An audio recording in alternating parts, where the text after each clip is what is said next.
This video is brought to you by Brilliant. In the run-up to the 2024 general election, Labour Party leader Sir Keir Starmer committed to reforming the House of Lords if elected Prime Minister, in two main ways. The commitment first was to introduce a new age limit on members of the House of Lords. Starmer suggested that this should be set at 80 years old, although he didn't specify a timeline for this to be introduced. The second commitment was to remove the remaining hereditary peers from the chamber. It's this latter commitment that the new government appears to be treating with more urgency, with news last week that they have introduced a new bill to Parliament specifically designed to get rid of the final 92 hereditary peers. So in this video, we're going to explain why there are still 92 hereditary peers in the Lords in the first place, how Starmer's government plans to get rid of them, and some of the arguments for and against his plan.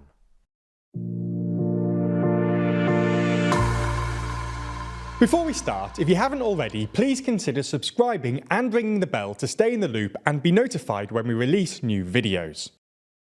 Now, it's probably best to start this video with a very brief explanation of how appointments to the Lords are actually made.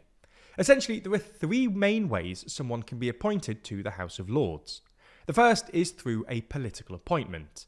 This can either be via a direct ministerial appointment, for example, when a government appoints someone to the Lords so they can serve as minister, top-up appointments, so when a party tries to increase its size in the Lords, dissolution honours, when at the end of a parliament parties nominate MPs leaving the Commons to the Lords, or resignation honours, when a resigning Prime Minister appoints allies and colleagues to the Lords. If someone is elevated to the Lords via any of these mechanisms, they'll usually sit as a Lord representing the party that appointed them.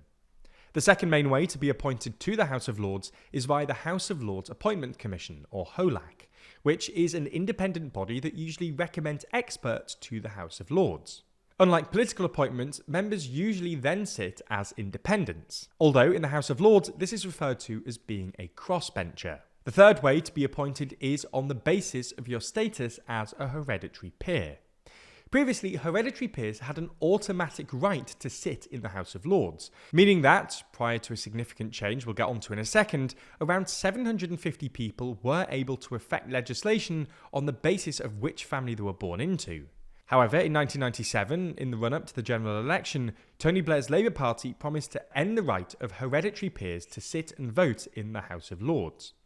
In order to do this, in 1999, they passed the House of Lords Act, which removed the automatic qualification for hereditary peers to sit in the Lords. However, as a result of a compromise when passing the law, 92 hereditary peers were allowed to retain the right to sit and vote in the House of Lords. This is known as the Wetherill Amendment. Now, it's important here to understand exactly how the Wetherill Amendment works. Instead of just allowing 92 random hereditary peers to continue working in the Lords until they die, and letting the number of voting peers slowly drop, it actually specifies mechanisms for selecting new hereditary peers when one dies or resigns. The effect is, unless changed, there will always be 92 hereditary peers in the House of Lords. Now, specifically, it states that 2 are elected by Labour hereditary peers, 42 are elected by Conservative hereditary peers, 28 by Independent or, as we explained earlier, crossbench hereditary peers, 3 Liberal Democrat hereditary peers, and 15 peers who are elected by the whole House, not just hereditary peers. Now, the keen mathematicians amongst you will realise that there are 2 sitting and voting hereditary peers still not accounted for. These are reserved for people who hold specific offices known as the Earl Marshal and the Lord Great Chamberlain. For the sake of time and interest in the video, we're not going to be going into them here. Now, you're probably thinking to yourself right now that this is a hugely messy system, and we wouldn't really disagree with you. It really is. However, it was only ever intended to be an interim measure, and was only really included to help the bill pass through the Lords. In fact, in a statement in the Lords discussing the plans outlined in the Wetherill Amendment, the then Labour Chancellor Lord Irvine of Lairg explained that any suggestion the Labour government would fail to keep its promise in the manifesto to ultimately end the right of hereditary peers to sit and vote in Parliament were fanciful.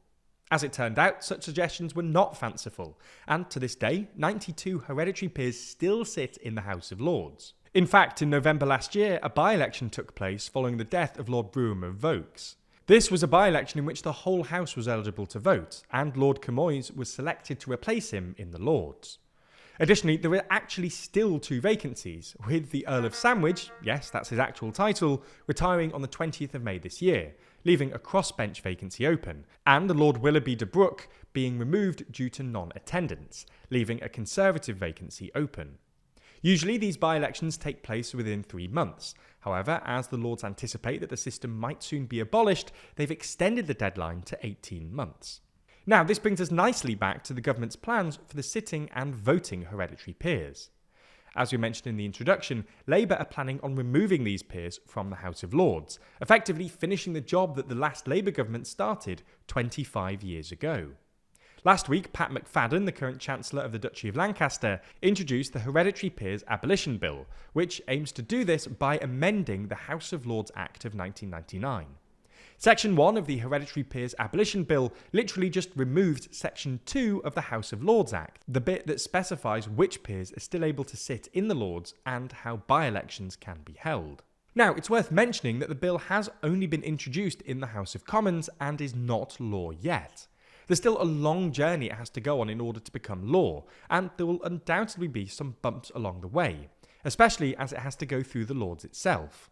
In fact, some Lords have already stated their opposition to it, with Conservative Lord Strathclyde, one of the 92 sitting and voting hereditary peers, describing it as a high-handed, shoddy political act, and Conservative peer Lord Forsyth describing it as a naked attempt to disable opposition in the House of Lords.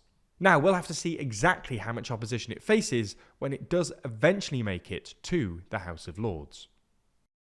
With issues like these, it's often hard to come to the right conclusions. So if you want to improve your decision making, you'll want to check out Brilliant. Brilliant is where you learn by doing, with thousands of interactive lessons in maths, data analysis, programming, and AI. For instance, there's the Scientific Thinking course, which takes you on an interactive tour of our physical world. You'll engage with key scientific principles and theories, from simple machines like gears and pulleys to Einstein's special theory of relativity. It's not just a bunch of lectures either, with hands-on lessons that have you comparing circuits to understand voltage and current, playing snooker to learn the rules of collision, planning your itinerary for an intergalactic music festival on a space-time diagram, and more. That way you'll build your natural intuition while gaining deep knowledge of scientific principles. Find out more and to try everything Brilliant has to offer for free for a full 30 days, visit brilliant.org/TLDR.